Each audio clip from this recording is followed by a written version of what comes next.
할렐루야. 또 우리가 함께 예배할 수 있어서 너무 감사합니다. 자, 우리는 어제 예수님께서 다 이루었다라고 말씀하시는 장면을 우리가 십자가에서 예수님께서 다 이루었다라고 말씀하시고 돌아가시는 장면을 봤어요. 그래서 예수님께서 무엇을 이루셨는지에 대해서 우리가 어제 나눴습니다. 예수님께서 다 이루었다라고 말씀하실 때 뭐를 이루셨습니까? 처음에는 구약의 예언의 말씀을 다 이루셨다고 말씀드렸고요. 그 다음에 제사를 다 이루셨다고 말씀드렸고, 그 다음에는 율법의 요구를, 율법을 다 완성하셨다고 말씀을 드렸고요. 그리고 하나님의 공의와 사랑을 완성하셨다고, 그래서 드러내셨다라고 어제 우리가 보았습니다. 그 중에서 오늘부터 이제 금요일까지는 어제 말씀드린 대로 예수님께서 완성하신 그 제사에 대해서 어떤 제사들을 완성하셨는지를 우리가 한번 살펴보려고 합니다. 제사는 거룩하신 하나님께 죄 있는 인간들이 나아가는 방법을 제시하신 제도입니다. 그러니까 거룩하신 하나님 앞이기 때문에 죄인들이 그냥 아무렇게나 나아갈 수가 없었어요. 그랬다가는 하나님께서는 말씀하시죠. 함부로 넘어오지 못하게 해라. 그들이 죽을까 하노라. 하나님께서 그렇게 말씀하셨거든요. 그래서 하나님께 거룩하신, 완전히 거룩하신 하나님께 나아가기 위해서는 하나님이 정하신 방법으로 나아가야 되는 거죠. 심지어는 하나님께서 정하지 않은 불로 제사를 드렸다는 이유로 처음 제사장을 맡았던 나답과 아비후, 아론의 아들들이죠. 아론의 아들이었던 나답과 아비후가 하나님께서 정하지 않은 불, 정확하게 뭔지를 아직도 몰라요. 도대체 어떤 걸로 제사를 드렸길래 하나님께서 노하셔서 그 자리에서 그냥 즉사를 하고 말았다는 거죠. 그러니까 하나님께 나아가는 데는 하나님께서 정하신 방법들이 필요했고, 그것들을 대표적으로 보여주는 것들이 제사입니다. 물론 어제 우리가 보았던 대로 완전한 제사장이신 예수님께서 자기 자신을 완전한 제물로 하나님 앞에 드렸기 때문에, 십자가에서 제사를 완성하셨기 때문에 우리는 더 이상 제사를 필요하지 않습니다. 우리는 십자가를 의지해서 담대하게 이제 하나님 앞에 나아갈 수 있습니다. 왜냐? 예수님께서 제사를 이미 완성하셨기 때문이죠. 그런데 그렇다면 우리가 왜 이번 기도회 동안에 닷새 동안이나 구약시대의 제사제도를 레위기를 통해서 보려고 하느냐? 그거는 제사제도를 통해서 하나님께서 원하시는 것이 무엇인지를 우리가 엿볼 수 있기 때문입니다. 율법이 다 그렇잖아요. 율법이 우리가 예수님께서 십자가에서 율법을 다 완성하셨기 때문에, 어제 본 대로 율법을 완성하셨기 때문에 우리가 더 이상 율법에 매인 사람들이 아닙니다. 우리는 어디에 매인 사람입니까? 누구에게 매인 사람들이에요? 우리는 예수님께 매인 사람들이거든요. 율법에 매여서 율법의 심판이 두려워서 하나님께 순종하는 사람들이 아니라 오직 십자가에 매여서, 오직 예수의 사랑에 매여서 이제 하나님을 기쁘시게 하려는 목적으로 하나님의 마음에 합당한 일들을 하는 사람들이죠. 율법을 지킨다고 구원을 받는 것도 아니고, 율법을 지키지 않는다고 구원에서 떨어져 나가는 것도 아닙니다. 하지만 율법은 하나님의 마음이 담겨있는 좋은 도구죠. 율법이 이제 쓸모가 없어진 것이 아니에요. 율법 안에는 하나님의 마음, 하나님께서 어떤 것들을 기뻐하시고 어떤 것들을 좋아하지 않으시는지가 드러납니다. 그렇기 때문에 율법을 통해서 우리가 하나님의 마음을 알 수 있고 섬길 수 있는 거죠. 그러니까 율법의 문자에 우리가 얽매이는 것이 아니라 그 율법에 담겨있는 하나님의 마음이 어떠한 것인지를 알고 그 마음에 합당한 삶을 드리기 위해서 우리가 율법을 배우고 율법에 대해서 알고 율법을 통해서 하나님을 알게 되는 거죠. 대표적으로 예수님께서 안식일에 대한 율법을 말씀하실 때 안식일에 병자를 고치셨잖아요. 그래서 사람들이 아니 메시아라고 자칭 얘기하는 사람이 율법도 안 지켜라고 그 율법학자들과 바리새인들이 화가 났을 때 예수님께서는 말씀하시잖아요. 그 안식일에 생명을 구하는 것과 죽이는 것 어떤 것이 더 옳으냐? 생명을 구하는 것이 옳지 않느냐? 그러니까 하나님께서 안식일을 만드신 목적은 안식일 때문에 사람이 있는 것이 아니라 사람 때문에 안식일이 있는 것이다. 예수님께서는 하나님의 마음 그대로를 다 통해서 겉으로 볼 때는 율법을 어기는 행위였지만 실제로는 율법을 완성하시는 예수님의 모습을 보여주신 거거든요. 그러니까 우리도 구약을 보면서 구약에 있는 것들을 문자 그대로 지키려고 노력하는 것이 아니라 그 시대에 주신 그 문자를 통해서, 그 시대에 주신 율법을 통해서 하나님께서 이런 자세를 원하신 거구나 라는 것들을 우리가 받아들이고, 그러면 나는 오늘 내 삶에서는 어떻게 나아가는 것이 하나님의 마음에 합당한 것인가를 배우는 것이 율법을 배우는 목적이 되는 겁니다. 아까 제사는 죄인인 사람들이 하나님께 나아가는 방법이라고 했는데요. 그래서 제사 제도를 우리가 살펴보고 제사 제도를 통해서 보면은 하나님께 나아가는 방법, 그리고 하나님께 나아갈 때 우리가 가져야 될 자세를 우리가 알 수 있습니다. 이번 기회를 통해서 우리가 하나님께 나아가기 위해서 어떤 자세로 나아가는 것을 기뻐하시는지를 배우고 하나님께 합당한 예배를 드리는 저와 여러분이 되시기를 축원합니다. 아멘. 자, 이제 제사 제도를 볼 텐데요. 구약의 제사 제도는 아예 일찍 등장합니다. 제일 처음 제사가 나타난 때가 언제입니까? 누구의 제사죠? 가인과 아벨의 제사. 처음부터 나온 게 가인과 아벨의 제사고, 하나님께서 아벨의 제사, 더 나은 제사, 믿음으로 더 나은 제사를 드린 아벨의 제사를 받으시는 장면이 나오고, 노아의 홍수 이후에도 노아가 방주에서 나온 다음에 하나님께 제사를 드리는 장면이 나옵니다. 그리고 성막과 성전을 통해 계속해서 제사는 드려지고 있죠. 그런 제사에 대해서 제일 자세하게 규정한 책이 우리가 오늘 방금 읽었던 레위기입니다. 레위기는 이집트에서 탈출한 히브리 사람들이, 이스라엘 사람들이 이집트에서 나와서 가나안 땅으로 들어가기 전에 시내산에 들러서 하나님께서 훈련시키시는 장소가 시내산이었습니다. 시내산에서 하나님께서 너희 가나안 땅에 들어가기 전에 내가 먼저 법을 줄게. 땅을 주기 전에 법을 먼저 주신 거죠.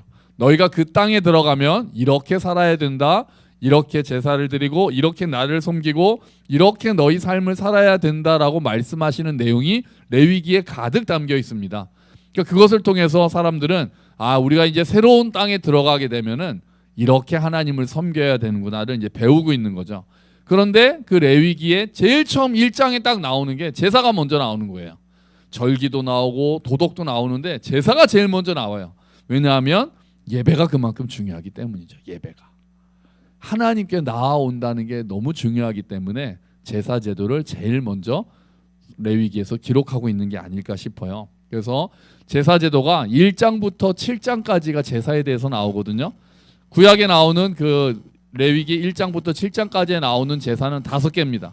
첫 번째가 번제, 두 번째가 소제, 세 번째가 화목제, 네 번째가 속죄제, 다섯 번째가 속건제입니다.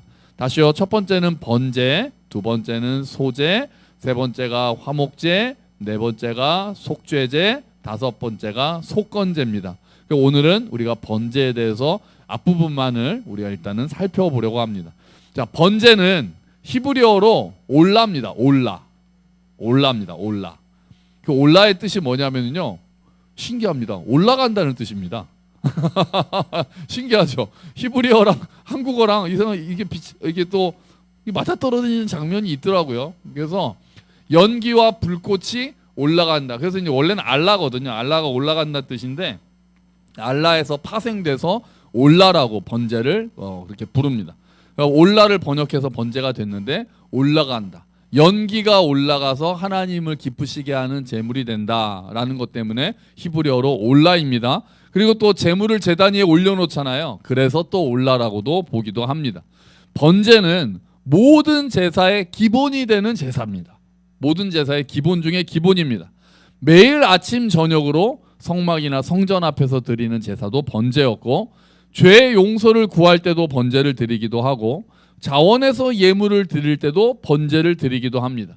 번제만 드리는 것보다는 소제를 같이 드리기도 하고, 전제를 같이 드리기도 하고, 속죄제도 같이 드리기도 하고, 화목제를 같이 드리기도 하고, 여러 가지를 하는데 기본적으로 드리는 제사는 번제다. 우리가 그렇게 알고 있으면 될 거예요.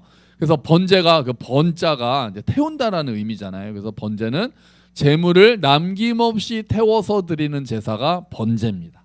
제물을 완전히 다 태우는 거예요. 남겨서 먹고 이런 거 없습니다. 완전히 다 태웁니다. 제사를 드리는 사람이 제물을 통해서 완전히 제물을 태워버린다는 이야기는 제사를 통해서 제물을 드리는 사람이 나 자신을 하나님께 온전히 드린다는 의미를 가지고 있어요. 제물을 완전히 태운다는 것은 나를 온전히 하나님께 드린다. 그러니까 이게 사실 모든 예배의 기본 정신인 거예요. 모든 예배의 기본 정신은 나를 온전히 하나님께 드린다는 의미를 가지고 있습니다. 예배가 히브리어로 아바드라고 합니다. 아바드. 예배가 아바드예요. 이것도 약간 발음이 비슷하죠. 예배가 이제 아바드인데요. 아바드의 원래 뜻은 엎드려 절한다는 의미예요. 엎드려 절한다. 엎드려 절한다. 종이 주인을 섬길 때 쓰는 단어가 아바드입니다. 주인 앞에서 종이 납작 엎드려가지고 자기는 사라지고 오직 주인만 높이는 자세가 아바드예요. 무릎 꿇고 엎드려서 절하면서 주인을 높여서 주인만 드러나는 것. 종인 내가 드러나는 것이 아니라 온전히 주인이 초점을 맞춰지고 주인에게 초점이 맞춰지고 주인이 높임을 받도록 하는 그런 자세를 아바드라고 합니다. 그게 예배라는 단어가 되는 거예요. 그러니까 우리가 예배 때는 사람이 주인공이 절대로 될 수가 없는 거죠. 예배 때는 온전히 하나님이 드러나셔야 되는 거예요. 우리가 예배를 드린다고 표현하잖아요. 예배하는 자는 하나님 앞에 엎드려서 오직 예배 받기에 합당하신 그분만 드러나게 되고, 그리고 그 하나님만 높임을 받는 것이 바로 오늘 우리가 드리는 예배도 그런 예배가 돼야 되는 거죠. 그래서 번제가 예배를, 지금 예배의 정신을 가장 잘 보여주는 제사가 되는 거예요. 완전히 태우기 때문에 내가 드러나지 않고 오직 예배를 받으시는 하나님만 드러나시기 때문에 그렇습니다. 자, 번제의 특징이 하나 있습니다. 번제의 특징이 하나 있는데 뭐냐면은요, 제물이 다양했습니다. 제물이 다양했어요. 우리가 쭉 읽어보면은 번제에 대해서 얘기하면서 오늘 우리가 읽었던 3절에서는 소의 번제이면 그렇게 얘기하잖아요. 소의 번제이면. 근데 10절을 볼까요? 10절 한번 읽어보겠습니다. 만일 그 예물이 가축대의 양이나 염소의 번제이면, 그러니까 소를 번제로 드릴 때도 있고 양을 번제로 드릴 때도 있고 또 뒤에 보면은 비둘기를 번제로 드릴 때가 있습니다. 그게 14절이에요. 14절 같이 읽어볼까요? 만일 여호와께 드리는 예물이 새 번제이면 산비둘기나 집비둘기 새끼로 예물을 드릴 것이요. 아멘. 그럼 언제 소로 드리고 언제 양으로 드리고 언제 비둘기로 드립니까? 이건 뭐에 따라 달라집니까? 드리는 사람의 경제적 형편에 따라 달라집니다. 경제력이 있는 사람들은 비싼 소로 예물을 드리고, 그런데 소를 드릴 정도의 형편이 안 되는 사람들은 양이나 염소를 드리고, 양이나 염소로도 드릴 수 없는 사람들은 새를 잡아서 산비둘기를 잡아서 하나님께 드릴 수가 있다는 거예요. 예배를 드리는 사람들의 형편을 하나님께서 모두 고려하셔서 소로 드려도 좋고 양으로 드려도 좋고 비둘기로 드려도 좋다고 하시는 겁니다. 여러분, 만약 하나님께서 번제는 소로만 드려라 이렇게 하셨다면은 가난한 사람들은 제사를 드릴 방법이 없습니다. 그렇죠? 하나님 앞에 나아갈 방법이 없습니다. 그래서 하나님께서는 그렇게 하지 않으시고 모든 사람이 자기의 형편에 맞게 하나님께 나아올 수 있도록 여러 가지 제물을 하나님께서 정해주고 계시는 거예요. 하나님께서는 제물의 종류에 따라 제사를 차별하지 않으시는 겁니다. 산에서 잡은 비둘기로 제사를 드리나 값 비싼 흠없는 수컷 소로 제사를 드리나 효력은 동일했습니다. 우리가 드리는 예배도 동일합니다. 소나 양이냐, 이 소냐 양이냐 비둘기냐가 중요한 것이 아니라 그것을 드리는 사람의 마음을 하나님께서 보시기 때문이죠. 하나님께 드려지는 예물은 그것의 값어치에 따라서 평가받는 것이 절대로 아닙니다. 하나님께 드리는 예물은 그것을 드리는 사람의 마음에 따라서 달라지고 그것에 따라서 하나님께 평가를 받습니다. 각 사람이 자신의 형편과 처지에 맞게 최선을 다해 바치는 그 예물을 하나님께서 기뻐 받으시는 거죠. 헌금을 많이 한다고 받는 은혜가 달라집니까? 아니죠. 헌금을 많이 하는 사람은 하나님이 복을 더 많이 주시고 헌금을 적게 하는 사람은 복을 덜 주시고 그런 분이 아니죠. 그건 아니죠. 예수님께서도 보여주셨잖아요. 예수님께서 성전에서 사람들이 헌금하는 모습을 보셨습니다. 부자는 많은 돈을 헌금하고 예수님께서도 보셨죠. 어떤 가난한 과부가 와서 동전 2개를 헌금을 합니다. 그래서 많은 사람들은 그 당시에 그 헌금통이 컸기 때문에 동전이 떨어지는 소리가 땡그랑하고 울렸을 것이라고 생각을 합니다. 그래서 과부는 어쩌면 부끄러웠을지도 모른다고 생각을 합니다. 그런데 예수님께서는 뭐라고 말씀하시냐면 오늘 헌금한 사람들 중에 이 과부가 가장 많은 것을 헌금했다, 그렇게 말씀하셨거든요. 오늘 헌금한 사람들 중에 과부도 많이 했다가 아니라 이 가난한 과부가 가장 많이 헌금했다. 예수님께서 그렇게 말씀하셨어요. 왜냐하면 자기가 가난한 처지에서 자신의 생활비 전부를 드렸기 때문이다. 예수님께서 그렇게 말씀하셨거든요.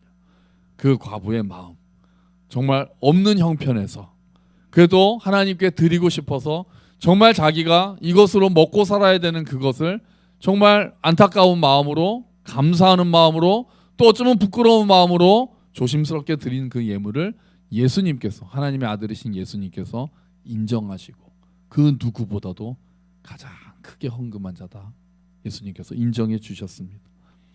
헌금은 다른 사람들과 비교되는 것이 아닙니다. 다른 사람들하고 헌금이 비교되지 않습니다. 내가 내 마음을 담아서 드렸으면 하나님께서 기뻐 받으시는 줄로 믿습니다. 내 사정을 주님께서 이미 다 아시기 때문에 그냥 진실한 마음으로 정직하게 하나님 앞에 드리면 다른 사람 신경 쓸 것도 없고, 다른 사람 눈치 볼 것도 없고, 다른 사람과 비교할 것도 없고, 하나님과 나 사이에서 내가 드리는 헌금 하나하나가 하나님께서 받으시는 합당한 예물이 되는 것입니다. 그래서 우리가 감사하는 마음으로, 자원하는 마음으로 하나님께 기쁘게 드리는 거죠. 오늘 마지막으로 한 가지만 더 살펴보고 오늘은 번제 여기까지만 보려고 합니다. 3절 한번 같이 볼게요. 다시 한번 읽어보죠. 그 예물이 소의 번제이면 흠없는 수컷으로 회막문에서 여호와 앞에 기쁘게 받으시도록 드릴지니라. 아멘. 여기서 보려고 하는 것은 흠없는 수컷입니다. 흠없는 수컷. 그 왜 하나님께서 암컷이 아니라 수컷을 받으셨는지에 대해서 많은 학자들은 아마 당시에 수컷이 힘을 상징하기 때문이 아닐까, 활력과 힘을 상징하기 때문에 그것을 강력한 것을 하나님께 드린다는 그런 의미가 아니었을까라고 이제 추측을 합니다. 근데 중요한 것은 여기서 흠 없는 거라는 거예요. 여기서 흠이 없다는 것은 나중에 보면은 상처가 있거나 어디가 부족하거나 그런 것은 이제 안 된다는 거죠. 깨끗하고 흠이 없는 것들을, 그러니까 결함이 있으면 안 된다라고 다른 곳에서는 설명을 합니다. 그 어떻게 보면요, 사실 번제는요 재물을 다 태워버리잖아요. 그러니까 뭐 상처가 좀 있으나 마나 어차피 다 태우거든요. 그 똑같습니다. 결국은 재만 남으니까요. 그런데 재물이 중요한 게 아니라 뭐가 중요하니까요? 재물을 드리는 사람의 마음이 중요한 거니까 흠없는 것으로 드리는 것이 너무나도 중요하다는 거예요. 가장 좋은 것, 최고의 것을 하나님께 드리겠다는 마음이 하나님 앞에서는 너무나도 중요하기 때문이죠. 여러분, 흠없는 재물을 드리려면 그럼 어떻게 해야 될까요? 재물을 준비해야 합니다. 미리 살펴봐야 돼요. 내가 재물을 드리려는 이 재물이 혹시 어디가 상처가 있는 것은 아닌지, 어느 부분이 문제가 있는 것은 아닌지 세심하고 꼼꼼하게 그 재물을 준비해야만 합니다. 그래야 하나님께서 받으실 만한 재물로 하나님께 드릴 수 있다는 거예요. 제사를 준비하는 과정이 필요하다는 겁니다. 오늘날도 마찬가지입니다. 여러분, 예배는 준비된 마음으로 드려야 됩니다. 준비된 마음으로. 여러분, 예배를 드리기 위해서 어떻게 준비하고 계십니까? 전에 한번 말씀드렸잖아요. 예배는 언제 시작이 될까요? 우리 교회는 예배가 언제 시작됩니까? 11시 반입니까? 아니라는 거죠. 아니라는 거죠. 준비할 때 예배가 시작이 됩니다. 어떤 분은 집에서 떠나는 것부터가 예배고, 어떤 분께서는 더 나아가서 그 전날 내일 내가 예배를 바르게 드리기 위해서 오늘 내가 절제하는 모습으로 지낸다면 토요일부터 이미 예배는 시작된다라고 볼 수 있는 거죠. 헌금도 그렇잖아요. 헌금도 예전에는 헌금은 꼭 신권으로 바꿔서 드리는 분들이 계셨습니다. 그죠? 은행에 가서 꼭 헌금은, 하나님께 드리는 헌금은 빳빳한 새 돈으로 바꿔가지고 드리는 분들이 계셨어요. 뭐 하나님이 새 돈은 받고 헌돈은 안 받으십니까? 그런 거 아니잖아요. 내 마음이 그런 거잖아요. 세뱃돈은 왜 꼭 우리가 보통 신권으로 찾아서 줍니까? 처음에 주는 이 세뱃돈 받고 진짜 좋은 마음으로 한 해를 시작하기 위해서 우리가 마음을 주는 마음으로 그것을 바꾸듯이 하나님께 드리는 것을 가장 좋은 것, 그것을 준비하는 마음이 있는 거잖아요. 은행 가서 신권으로 바꾸는 거 귀찮은 일이잖아요. 그런데도 내가 하나님께는 내 마음을 드려야 하지 않은 마음으로 신권으로 찾는 그 마음이 있는 거죠. 예전에는 다리미로 다려서 드린 분들도 계셨다고 그러더라고요. 지폐를 신권으로 바꾸지 못하면 집에서 다리미로 곱게 다려서, 그래서 봉투에 넣어서 딱 드리는 마음으로, 그런 분들이, 그런 어른들이 많이 계셨단 말이죠. 하나님 앞에 내 정성을 다하고 가장 좋은 것을 드리고 싶은 마음이 있는 거죠. 그게 예배를 준비하는 마음입니다. 그 헌금뿐이 아니죠. 예배를 바르게 드리기 위해서는 예배를 준비하는 마음이 토요일부터 필요합니다. 토요일 저녁부터 내일 예배를 드리기 위해서 내가 오늘은 너무 늦게까지 있지 않고 조금 일찍 자고 준비해서 내일 아침에 일찍 일어나서 마음가짐 내 마음을 다하고 그리고 가서 교회에도 조금 더 일찍 와서 기도하면서 드리는 예배랑 진짜 늦게까지 놀다가 아침에 늦잠 자고 막 허둥지둥 와가지고 예배 시작하고 나서 설교 시작할 때 이렇게 허둥지둥 뛰어오는 사람의 예배가 같을 수 있겠습니까? 하나님께서는 동일하시지만 그것을 드리는 마음이 우리가 다른 거죠. 그래서 우리가 예배를 준비하는 마음으로 드려야 된다는 것을 흠없는 수컷으로 제사를 드리는 그 마음에서 내가 지금 예배를 준비하는 마음은 어떤가를 돌아봐야 되는 거죠. 예배가 준비부터 시작되기 때문에 그렇습니다. 준비하는 마음으로 오늘 예배를 기대하는 마음으로 우리가 온다는 거죠. 이거와 관련해서 제가 드리고 싶은 말씀이 하나 있어요. 전부터 언젠가 한번 말씀을 드려야 되겠다 생각했는데 기회가 됐으니까 제가 좀 아쉬운 게 하나 있습니다. 아쉬운 게요. 어떤 게 아쉽냐면은요. 이제 아침에 주일 아침에 다 오시잖아요. 이제 오케스트라가 시작을 하는데 저희 교회 예배당이 좀 너무 소란스럽습니다. 제가 밖에 있다가 11시 25분쯤 내려와서 기도하고 들어오는데 앞에서는 찬양을 인도하고 있는데 여기 앉아 계신 분들이 기도로 준비하기보다는 다 떠들고 계세요. 많은 분들이 옆에 분들하고 오는 대로 다 인사하고 그러면서 시끌벅적하게 계시는 거예요. 전 그게 사실 조금 좀 아쉽습니다. 인사는 바깥에서 하고 적어도 찬송가가 연주가 시작되면 이제 내가 5분 뒤에 10분 뒤에 예배가 시작되니 내가 기도로 준비해야 되겠다라는 마음으로 진짜 조용하게 찬송가 들으면서 오늘 성경 말씀도 좀 찾아놓고 기도하면서 준비하면 좋겠다라는 마음이 제가 전부터 있었거든요. 한번 말씀을 드리고 싶었어요.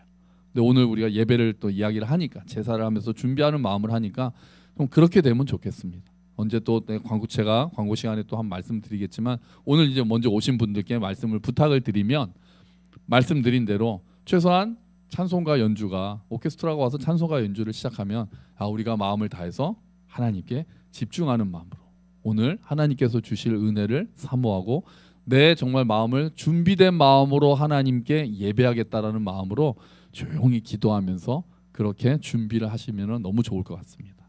그렇게 좀 부탁을 드리겠습니다. 그래서 늦게라도 오시는 분들도 여기가 다 함께 기도하고 있으면 그분들도 자연스럽게 와서 기도로 준비하게 되지 않겠어요? 근데 여기 있는 사람들이 막 옆 사람들하고 계속 웃으면서 떠들면서 그렇게 있으면 늦게 오는 사람들도 당연히 그렇게 되면서 전체 분위기가 어수선하게 예배가 시작될 수 있으니 가능하면 최소한 찬송가 연주가 시작되면 이제 예배가 곧 시작되는구나. 그래서 우리가 마음을 다해서 주님 오늘 예배 가운데 우리에게 하나님을 더 알게 하시고 저의 준비된 마음을 주여 받아주시옵소서라는 마음으로 우리가 함께 예배를 드리면 좋겠습니다. 그렇게 부탁을 드립니다. 여러분 구약 시대에 드리던 제사와 비교하면 오늘 우리가 드리는 예배는 너무 간편해졌습니다. 짐승을 준비하는 일도 없고 짐승을 죽이면서 막 피가 튀고 짐승이 막 울부짖고 이런 소리도 들리지 않습니다. 심지어 이제는 온라인으로 어디서나 예배를 드릴 수 있는 시대가 되었습니다. 하지만 예배가 하나님께 나아가는 그 과정이고 하나님께 나아가는 거룩하신 하나님께 나아가는 시간이라는 것은 예나 지금이나 달라지지 않았습니다. 그렇기 때문에 제사를 드리는 마음도 그 시대에 드렸던 마음도 오늘날 우리가 예배 나오는 마음과 크게 달라질 수가 없습니다. 각자의 형편에 맞게 우리가 예배를 드릴 수 있지만 그 자리에서 내가 최선을 다해서 준비된 마음으로 하나님께 나오는 하나님과의 만남을 기대하면서 그 하나님 앞에 엎드리는 시간이 되기를 축원합니다. 그리고 그렇게 준비해서 정성을 다해 하나님께 드리는 마음을 통해 하나님을 더욱 깊이 경험하는 예배가 되기를 우리 교회 예배가 그 예배를 통해서 살아계신 하나님께 우리가 감사와 찬양을 드리고 그 하나님의 응답하심을 경험하는 예배가 되기를 주의 이름으로 축원합니다. 아멘. 우리 같이 기도하죠. 주님, 제사를 통해서 우리가 예배를 드리는 우리의 마음을 돌아봅니다. 주님, 우리의 예배가 정말 우리의 최고의 것을 드리는 예배가 되고 우리의 형편을 모두 아시는 주님께 우리가 진실하게 드리는 예배가 되고 준비된 마음으로 예배를 드리는 시간들이 될 수 있도록 도와주시옵소서. 우리 함께 기도하겠습니다.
하나님 아버지, 우리가 오늘 번제를 통해 하나님 앞에 나오는 마음 자세를 우리가 다시 한번 생각해 봅니다.